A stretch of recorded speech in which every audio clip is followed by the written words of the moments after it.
हम इस वीडियो में देखेंगे कि स्क्रू क्या होता है।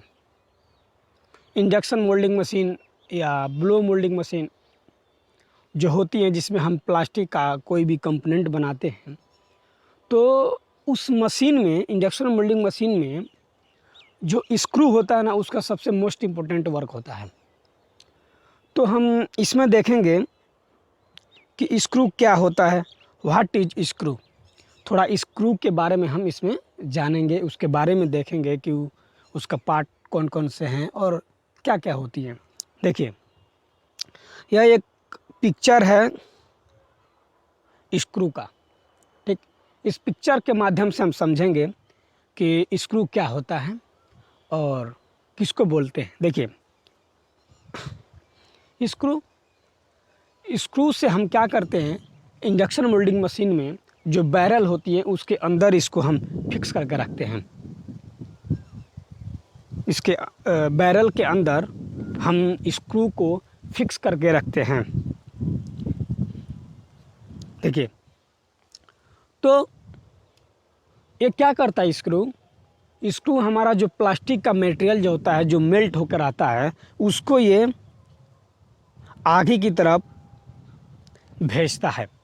अपना एक स्पीड और प्रेशर इसका जो होता है, जो हम सेट करते हैं मशीन में, उसी स्पीड और प्रेशर के द्वारा ये स्क्रू प्लास्टिक मटेरियल जो मेल्ट हुआ रहता है उसको मोल्ड में ट्रांसफ़र करता है, ठीक। ये जो स्क्रू होता है, ये स्टेनलेस स्टील जो होती है उसका ये बना रहता है। जो जिसमें स्टेन नहीं होता है, उसका ये उस मेटल का ये स्क्रू बना होता है। तो इसमें देखें क्या क्या आता है। देखिए, इसमें सबसे पहले क्या आता है, ये स्पाइन है, ठीक। ये मोटर से कनेक्ट रहता है यहीं पे। एसपी लाइन जो है ना, एसपी लाइन, इसी से हम मोटर को कनेक्ट करते हैं, जिसके द्वारा मोटर को जब हम ऑन करेंगे तो ये रोटेट होता रहता है, और रोटेट होता है तो ये पूरा स्क्रू भी रोटेट होगा, और रोटेट होते हुए आगे जाएगा और फिर रोटेट होते हुए पीछे आएगा।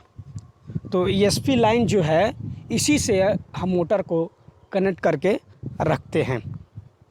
अब देखेंगे, ये हमारा होता है फ्लाइट लैंड, ठीक।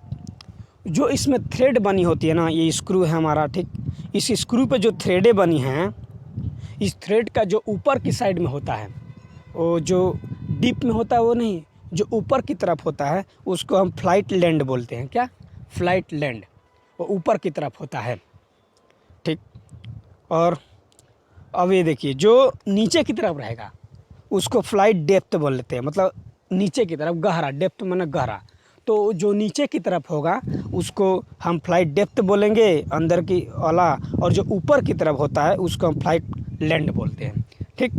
अब देखिए, और दोनों फ्लाइट लैंड, ठीक, दो फ्लाइट लैंड है, 1 और 2, इन दोनों के बीच की दूरी को हम पिच बोलते हैं। क्या? पिच।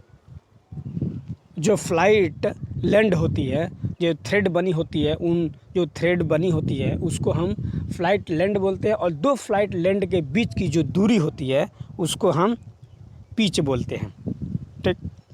अब देखिए, अब इस जो, और इसको देखिए, डायामीटर मतलब क्या, ये जो, अगर हमको डायमीटर निकालना है स्क्रू का, ठीक, तो हम कैसे निकालेंगे? अगर डायमीटर निकालना है तो जो फ्लाइट लैंड होती है उसके ऊपर के भाग का और उसके नीचे के एक भाग का, यहाँ से और यहाँ से जो उसका जो स्पेस है, उस पूरे को हम डायमीटर लेते हैं, उसका हम पूरा डायमीटर लेते हैं, ठीक। अब देखिए, अब एनआरवी क्या है? जो स्क्रू के आगे की तरफ लगा रहा था, एनआरवी यानी कि नॉन रिटर्न वाल्व, इसको बोलते हैं नॉन रिटर्न वाल्व। यानी कि अगर जो मटेरियल आगे की तरफ जाएगा, ठीक, उसको नॉन रिटर्न वाल्व ही रोकता है पीछे आने के लिए। अगर मान लीजिए हमारा कोई पार्ट हम इंजेक्शन मोल्डिंग में बना रहे हैं, तो फर्स्ट शार्ट अगर हमारा साइकिल टाइम कंप्लीट हो गया तो दूसरा शार्ट के लिए जो मटेरियल हमको आता है वो एनआरबी ही उसको रोक के रखता है, नहीं तो पीछे चला जाएगा तो शॉर्ट फिल आ जाता है। तो एनआरबी का काम क्या होता है, नॉन रिटर्न वाल्व, जिससे कि वहाँ पे थोड़ा मटेरियल रुक जाता है, जिससे स्क्रू डैमेज होने पर का चांस नहीं रहता है। ठीक, अब देखिए और जो हमारा स्क्रू है इसमें हम जोन के द्वारा बांट कर रखते हैं। देखिए जोन में यहाँ से लेके और यहाँ तक, इसमें हम 3 जोन में डिवाइड करते हैं। देखिए यहाँ एक जोन हो गया, यहाँ एक जोन हो गया और ये तीसरा जोन हो गया, इसको बोलते हैं फीड जोन। ठीक, जो हॉपर के नीचे की तरफ का जो जोन होती है उसको हम फीड जोन बोलते हैं, क्योंकि यहीं से मटेरियल को हम पहले फीड करते हैं। ठीक, और उसके बाद जो मिडिल में होता है उसको कंप्रेशन जोन या ट्रांजैक्शन जोन के नाम से जानते हैं, इसको बोलते हैं। ठीक, और उसके बाद से जो लास्ट में होता है उसको हम मैट्रिक जोन से बोलते हैं, उसको मैट्रिक जोन कहते हैं। तो हम इस वीडियो में देखें कि स्क्रू क्या होता है, उसके कुछ पार्ट्स के बारे में देखें, उसका डिफिनीशन देखें कि कौन सा क्या होता है। ओके, नेक्स्ट वीडियो में देखेंगे कि आगे का जो और क्या टॉपिक है उसके बारे में हम देखेंगे।